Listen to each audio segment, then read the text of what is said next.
Hello and welcome to One Cool Thing, PC Mag's daily show where we show you one cool thing which we are testing out here in the PC Mag Labs. I'm Sasha Sieg, this is Matt Buzzy. It is Friday, and so we are here to ask you, are you ready to get lit? Are you ready to get lit, Matt Buzzy? Already there. Oh, Already there. Man.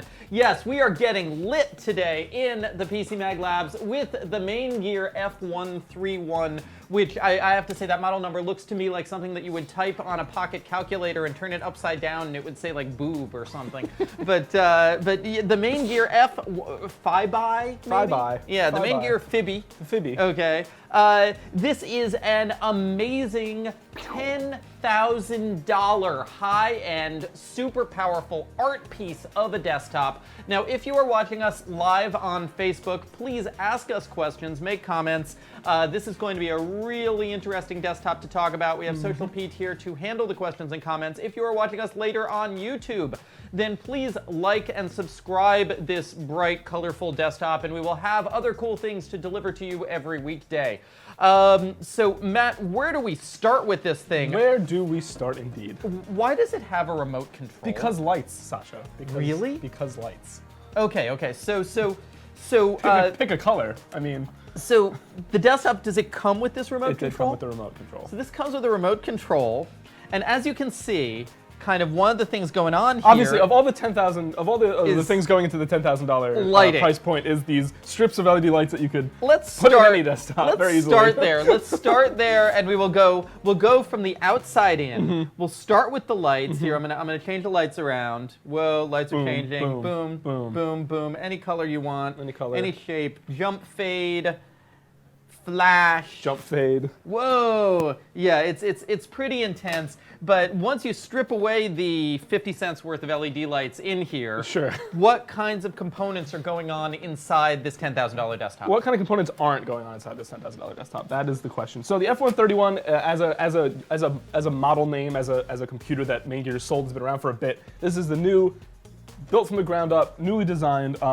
It is very impressively, despite the amount of power inside here, a micro ATX build, which is, narrow. Yes, it's very narrow and slim. The amount of power you get, the things are usually several inches taller and much wider and deeper. They're monstrosities. So relatively speaking, yes, it's very heavy and metal, and it's all made of aluminum. You're and not there's going to move a this. steel core. You're not moving it. So once it's in place, it doesn't take up a lot of space.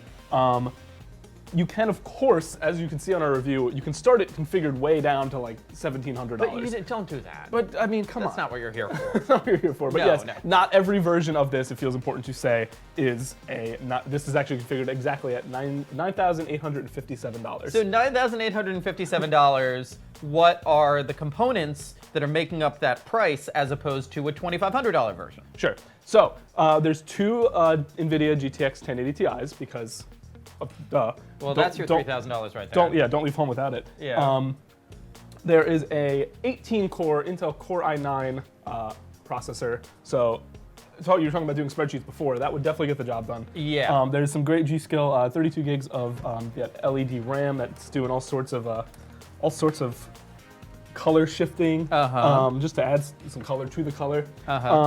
Obviously, you can see the enormous. So that's like the components that would be part of any desktop. Obviously, there's some extra price going in somewhere that comes in the form of this huge block, this translucent block of coolant liquid.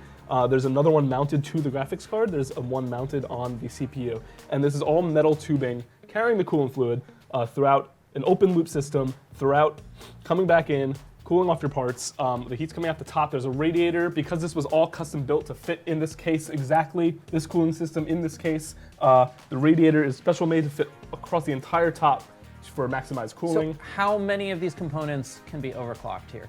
The CPU, you can always try your GPUs if you want. You don't. It's hard to even say you need to. Okay.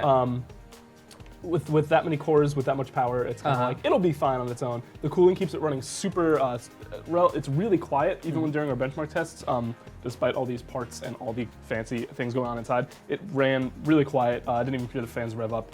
Yes, the heat comes at the top, as you would expect, but it's not overheating or anything like that, despite all of the stuff going on inside. There's a super high-end MSI X299 motherboard inside. Again, micro ATX, really impressive considering all the stuff I just talked about that you can fit all this in here. This case was made like from the ground up. You can see the shape of the coolant reservoir, and the piping kind of matches the angles of the case design. It really was made from the ground up to be in this case and to work as one. Are there any ports or any kind of access on the front of this They're over here. PC? Oh, okay. Yeah. The front is unblemished, and you get the ports obviously on the back as well. But you get the ports over here. What do you have in terms of storage? How many bays? There's a terabyte. I don't actually know if you. I don't know if you can have one yourself. There's a terabyte SSD and a 4 terabyte hard drive inside already. Okay. So you're probably good on storage in that regard. Okay. Now I'm looking at the ports on the back here, and of course there are 7 USB-A's, a USB-C Thunderbolt just for the heck of it. But one of the things that I find really interesting is there are 2 full-sized Ethernet ports. Yes. I feel like I don't see that very often. Why not? But why not? Because you don't normally you have 2 Ethernet networks? Yeah, it doesn't really make. I don't know. I don't even know. Yeah, but what is that sometimes even there? Use cases out there. There's a lot of people with different use cases out there, Sasha. You gotta cover Okay, you gotta cover all your bases. Okay. I realized I accidentally hit the power off while I was gesturing at the. Yeah, by all means. Play with the colors. While I was gesturing at the ports over here, I hit the power button at some point. So we'll get to the absolutely stunning benchmarks on this thing in a minute, but let's take a few questions. All right. What components in here could actually still be upgraded based on this configuration? I don't like through their site. I don't know what options. I mean, those aren't the best graphics cards technically. If you want to get Titan XPs and really go crazy. But I also think that this is something we need to point out is that this is not a highly user upgradable build because of this super proprietary cooling layout, right? You order this part of the price. In addition to this, kind of wraps into a bigger thing. In addition to all the expensive components. I don't think the components alone would quite add up to that cost. You're also paying for the manufacturing, you're paying for them building it, you're paying for the super organized and neat, almost barely visible cable management, paying for the US-based assembly and customer support, which you can always call up and have. They're right in New Jersey. And I feel like you're paying for that as a package. And not so much going in and tinkering and adding to a desktop like you would a $500 case that you buy. Like I can't even figure out how you would swap that graphics card out. It's a lot happening here. It's mounted to a cooling block again. So you can call them up and have them make alterations. Also say this has let's see if I can turn it. This does have a paint job on it that they chose and sent called Modern Camo. It's not that bad. Yes, you can get it painted really however you want. You can get anything built to order, so there's accents inside the colors. They will change the cable binding colors to match whatever color scheme you're going for. If you ask for it, they will find a way to do it. Let's take another question. Does anyone need to overclock? I mean, what do we really need in this life? It depends what it's so true. It depends what you're doing, and even then, like I bought an unlocked CPU for my gaming computer, and I just never overclocked it. I'm not getting throttled. If I'm getting throttled, it's almost definitely through my graphics cards. It's not through my CPU. Overclocking, it's an enthusiast thing to do. It's fun, but like. People enjoy seeing and experiencing the maximum theoretical performance they can have in their life. Like it's something that people take joy in, but I don't think anyone needs to overclock. And that actually segues relatively well to the benchmarks for this monster. So believe it or not, there are comparable desktops that we were able to compare this beast to. I think it is the priciest one, as I said. I think it's also the nicest looking of these high-end desktops we have reviewed, but several of those are also over $8,000. They share the CPU. The 97980X is in several of them, so it made it very easy to compare. You'll see the PC Mark score is kind of like middling because it's not actually clocked that high as opposed to the Falcons. Yeah, what is going on with that Falcon? Yeah, they clocked it super high. It also has Titan XPs in it. Okay. So yeah, that one's a little insane. But yeah, the PC Mark test doesn't make such use of the multi-cores, of which again there are 18. Right, but Handbrake does. But you see how much. I mean, it's not massive. The Photoshop time actually is impressively a big jump. The cooling system is clearly doing its part because it swept the board on the multimedia test. It was the fastest one of all these very expensive desktops. Right, and the difference, as you said, the difference between here, and between the unimpressive result and the impressive results is multi-core optimized workloads absolutely rule on here. Yeah. Whereas workloads that aren't necessarily multi-core optimized, the clock speed isn't that high. It's fine. Like it's not the PCMark score measures general productivity, but it's not as if you're gonna load up your internet your web browser and be like, it doesn't, it's not really fast. The PCMark score isn't high. No, it'll be fine. You can multitask, do everything you would need to do on this. Now let's look at some of that big, thick graphics performance. So much of it. So dense. Yeah. So we are talking here. I mean, it is. No, I wouldn't say it's on par. It's better than some of the other ones we're seeing here. Yeah. Other than the Falcon, which has again Titan XPs, which is insane. I think it's interesting that you bolded out. You decided that the Falcon is the winner on the Heaven Ultra. Based on its 4K result. Based on its 4K result. Yeah, which is a frame better. But the Maingear has considerably better 1080p results. Yeah, and I'm wondering partially if that's like a ceiling of the test or not, because the Titan XP almost like got bored, I think, by the by some of the benchmark results, because they are more powerful cards than the GTX 1080 Ti. That's just a fact. Okay. Despite that, the Maingear was able to, between the efficient cooling and everything else they've done, it was 111 frames per second running a game on ultra settings in 4K. It's tough to get 60 out of really almost every system. Yeah. This is just skyrocketing over 100. It's insane. This is just delightfully, actively ridiculous. Yeah, it's preposterous. And I'll point out, because people often ask on this show, there is one USB port on the back that specifically says it is for VR. Yeah, that is the VR USB port. Use that one for all your VR. There's USB-C on both the side and the front also, so that's a nice addition. I think the takeaway from like all that ridiculous performance is like, who needs this? Who would buy this? Who can afford a $10,000 computer? Not many people is the answer. They maybe do move more units than you would think. Maybe they're buying Jim's $50,000 camera from maybe yesterday. It's the very same people. Yeah, yes. yeah. It's more of an enthusiast thing, obviously. It's a hobby grade. It's like, it's like these boutique manufacturers as compared to buying a fancy sports car or upgrading your engine. That's stuff you don't need, but it looks great, and you have the money to do it. If you're the kind of person who would buy a fancy sports car, but you're also the kind of person who doesn't leave your house, this is the fancy sports car that sits in your living room. Yeah, it's where that hobby enthusiast money would go if you were into computers. It's a very easy answer. There's obviously people who have that money out there. Let's take another question. So when you're choosing between these different pre-built companies, I guess what are really the priorities for you? Let's talk a little about service and support and kind of the customer experience from some of these boutique companies. Yeah, so they like to, I would say, because of their relative size and because they're building these to order, they're more willing to work with you on a very specific basis of requests and also support, as in, okay, we can figure out how to do that. We'll send it back to us. We'll figure it out. There's a 1-year warranty on this as far as actually the cost of replacing the things you need, but they will help you figure out the things you need.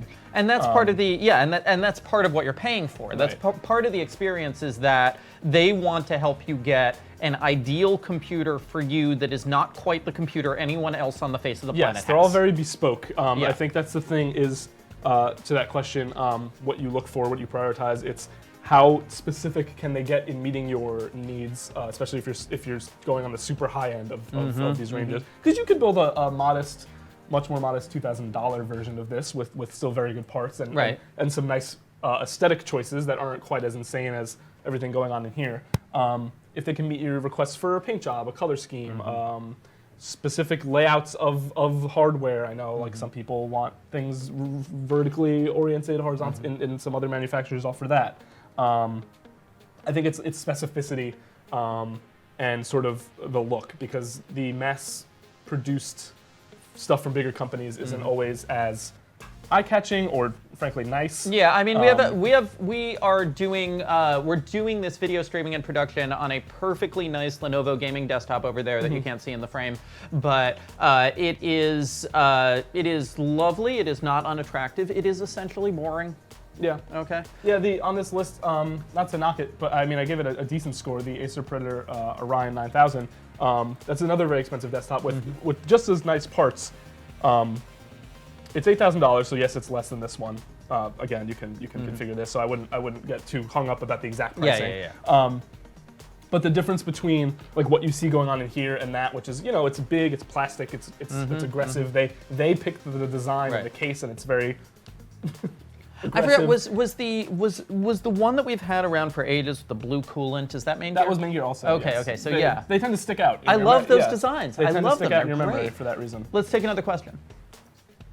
So what games do you use to take these out for test drives? Like, what did you play on this one? Other than our suite of benchmarks, which you can see all about in the review, which run 3D tests, and the Heaven and Valley, which simulate actual games, I install things that are newish that I know are graphically intensive. The Witcher 3 I usually play. I usually run Doom, although Doom, though it looks great, actually scales really well. So I stopped kind of using that as much because I realize it runs at 60 frames on like high settings on like most systems actually. I actually have that problem with some when I'm doing mobile performance testing. A lot of higher end Android games are designed to scale really well. Yeah, I'm like, and damn so, it, this is running yeah. well. The only thing you can really do to push that is the main difference between this and something less expensive is I would bump any of those games up to 4K, which usually makes or breaks the system very quickly. The Witcher at 4K is a much different proposition than at 1080p or 1440p. What kind of display would you use with a machine like this? I mean, if you're getting this and not using 4K, you're doing it Right, it all. Right. But do we have a pick for a 4K monitor? For this kind of I don't machine? know. Those Okay, are only okay. the top monitors. We have reviews of them Okay. for sure. And there will be more. There are more gaming monitors coming out, like G-Sync related 4K nonsense. So, you know, keep an I would eye out. definitely say a 32-inch 4K monitor is the way to go with this thing. Yes. Yeah. Yeah. Let's take another question. Then to clarify, this is available now, and can you just recap pricing? Yeah. So yes, it's available on Maingear's site. The F131. There's kind of a splash page explaining a lot of the stuff that I talked through about why you'd go with them, why you pick it, etc. The pricing, you can get it with a Ryzen. I think the Ryzen, the entry level for AMD's Ryzen CPU is actually a little lower than the Intel starting price. So you can get it with the $1699, I believe, starting with a Ryzen chip. You can upgrade to about $1900 with the lower end Intel CPUs, and all this stuff is still very good and very fast. And you this can get a single card instead of two. You don't have to get the tubing. You can get clear tubing. You can get not open loop insane cooling. All this stuff is extra. Yes, it was scaled all the way up to $9,857, which, yes, is eye-watering for the vast majority of shoppers. So we gave this 4 stars. We did not give it an EC. Why not? What even does EC mean in this like stratosphere? In this space, right? Of desktops? It is. I did say it's my favorite among these crazy expensive desktops. There's a certain threshold where, like, yes, once you pay a ton for a desktop, it's going to be super fast. It's going to be insane performance.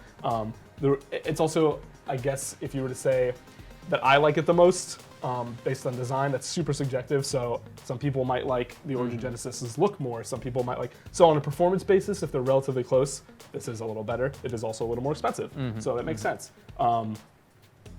Aesthetic style, I mean, that's that kind of, at the end of the day, because they all perform so well, right. It's going to be down to a preference thing on design and the kind of like the extra fun features and what have you. Well, I've got to say, I love the way Maingear does design. I love the way they highlight the components. I love the way they call out the cooling. I think they do gorgeous machines. We've had several of them around here.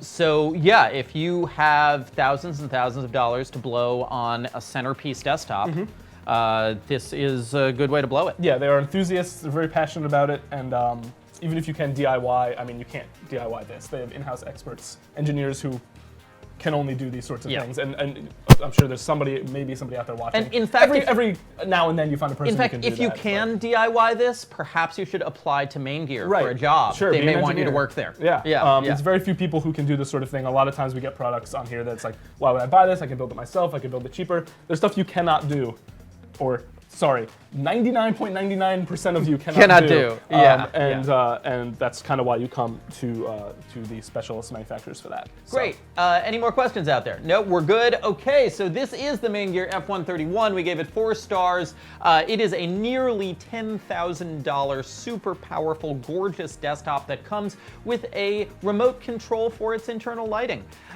This has been one cool thing. Thank you all for watching. If you are on Facebook, then return on Monday at 10 a.m. Eastern. We will have another cool thing. If you are on YouTube, like and subscribe, and return every weekday to PC Mag's YouTube page. We will have another cool thing for you.